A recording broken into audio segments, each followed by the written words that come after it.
totally understand what it's like being a teenager.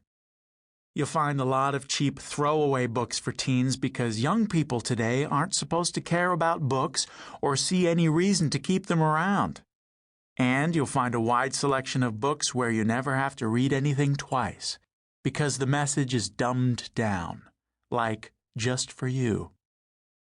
What you're holding in your hands right now is a challenging book for teens by teens who believe our generation is ready for a change.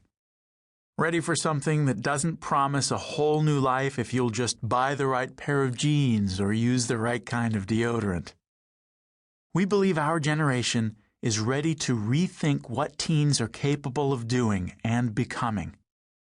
And we've noticed that once wrong ideas are debunked and cleared away, our generation is quick to choose a better way, even if it's also more difficult. We're 19-year-old twin brothers, born and raised in Oregon, taught at home by our parents, and striving to follow Christ as best we can. We've made more than our share of mistakes, and although we don't think average teenagers exist, there is nothing all that extraordinary about us personally. Still, we've had some extraordinary experiences. At age 16, we interned at the Alabama Supreme Court. At 17, we served as grassroots directors for 4 statewide political campaigns. At 18, we authored the most popular Christian teen blog on the web. We've been able to speak to thousands of teens and their parents at conferences in the United States and internationally, and to reach millions online.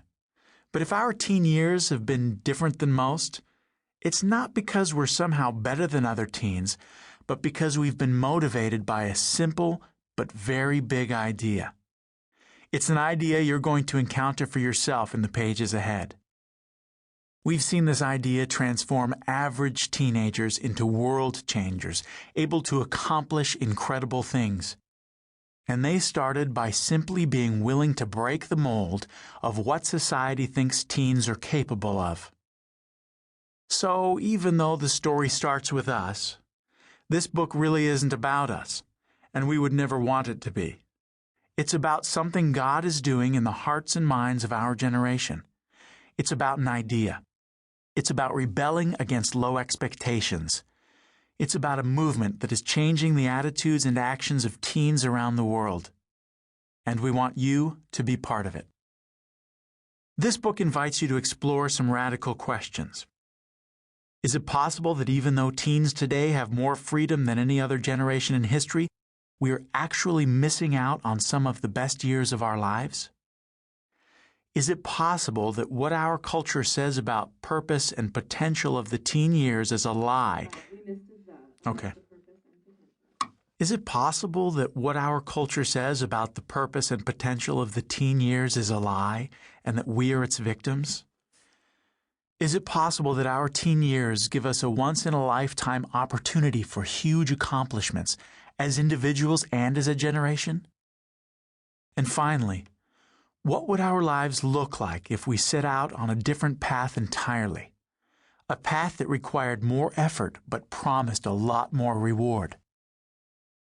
We describe that alternative path with 3 simple words: do hard things.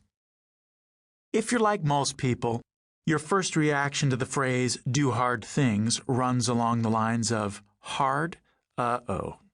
Guys, I just remembered that I'm supposed to be somewhere else, like right now. We understand this reaction. It reminds us of a story we like to tell about a group of monks. Yep, monks. On the outskirts of a small town in Germany is the imaginary abbey of Dundelhof. This small stone monastery is home to a particularly strict sect of Dundras monks, who have each vowed to live a life of continual self-denial and discomfort. Instead of wearing comfy t-shirts and well-worn jeans like most people, these monks wear either itchy shirts made from goat hair or cold chainmail worn directly over bare skin. Instead of soft mattresses, pillows, and warm blankets, they sleep on the cold stone floors of the abbey. You might have read somewhere that monks are fabulous cooks. Well, not these monks.